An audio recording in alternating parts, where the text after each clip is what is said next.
Hey guys, welcome to day 17 of musicmas, and today I'm going to be teaching you how to play Walking in a Winter Wonderland by Dean Martin on guitar. So for this song, we're not going to need a capo, and it's going to be in standard tuning. If you guys need help tuning, I made a video on how to tune, and I'll have that linked up right here.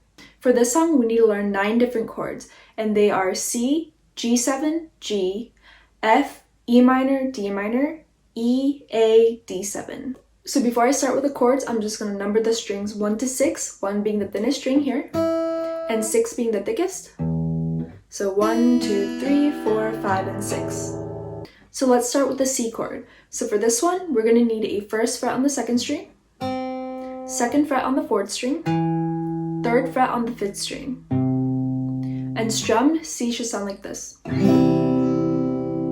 The next chord that we're going to learn is a G7 chord. For this one, you need a 1st fret on the 1st string, 2nd fret on the 5th string, and 3rd fret on the 6th string. Strummed G7 should sound like this. The next chord that we're going to learn is a G chord. For this one, we need a 3rd fret on the 6th string, 2nd fret on the 5th string, and 3rd fret on the 1st and 2nd strings. Strummed G should sound like this. The next chord that we're going to learn is the F chord. For this one, we need a bar across the 1st fret, and what that means is you take one finger and you put it across all the strings of one fret, and in this case, the 1st fret. So bar across the 1st fret, and then we need a 2nd fret on the 3rd string, and then a 3rd fret on the 4th and 5th strings. So F strummed should sound like this. The next chord that we have to learn is the E minor chord. For this one, we need a 2nd fret on the 4th and 5th strings. E minor strummed should sound like this. The next chord that we're going to learn is the D minor chord. For this one, we need a 1st fret on the 1st string, 2nd fret on the 3rd string, and 3rd fret on the 2nd string. And when I strum D minor, I only strum the 4th string downwards. I don't strum the 6th or the 5th string. So the next chord that we're going to learn is the E chord. For this one, we need a 1st fret on the 3rd string, and then a 2nd fret on the 4th and 5th strings. So E strum should sound like this. The next chord that we're going to learn is the A chord. For the A chord, we need a 2nd fret on the 2nd, 3rd, and 4th strings. So 2nd, 3rd, and 4th. So strummed A should sound like this. The last chord that we're going to learn is a D7 chord. For this one, we need a 1st fret on the 2nd string, and then 2nd fret on the 1st and 3rd strings. And when I strum D7, I only strum 4th string downwards. I don't strum the 6th or the 5th string. So D7 strummed should sound like this.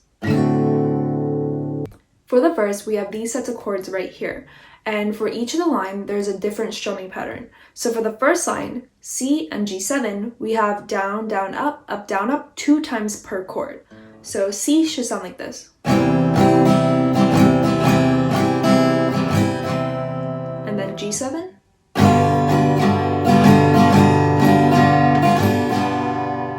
So if I put those 2 chords together,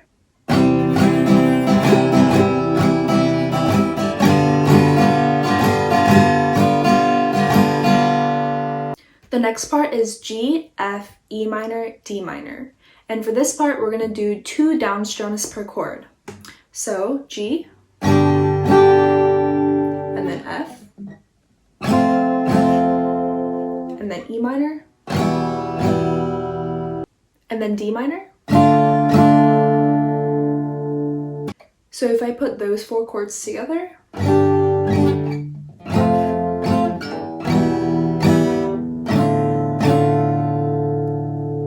the next line is C, G7, C. For this one, we're going to do down, down, up 1 time per chord. So for C, and then G7, and then C. So now I'm just going to put the whole verse together.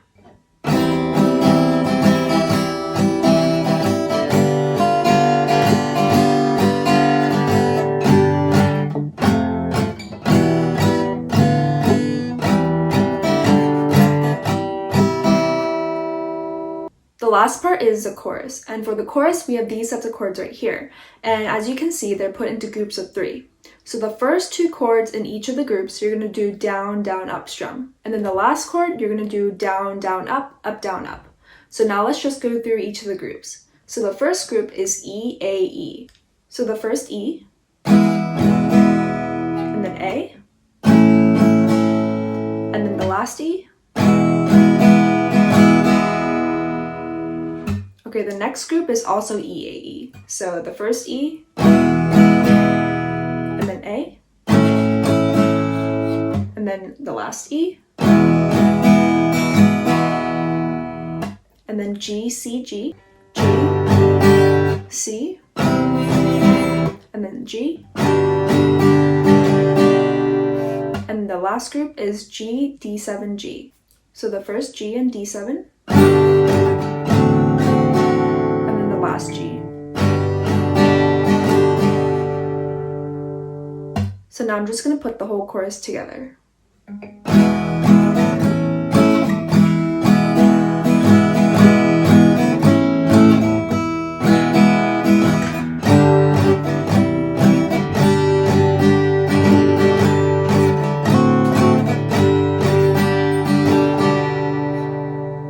So that's the end of the song. You can keep on repeating the chorus and the verse for the rest of the song. So in the comment section down below, I'm going to have the lyrics for the song along with the chords so you can see when the chord changes happen. So I hope you guys enjoyed this tutorial, and if you have any questions, you can leave them in the comments down below. Go check out my Instagram, subscribe to see the rest of musicmas, and I'll see you guys tomorrow for the next day.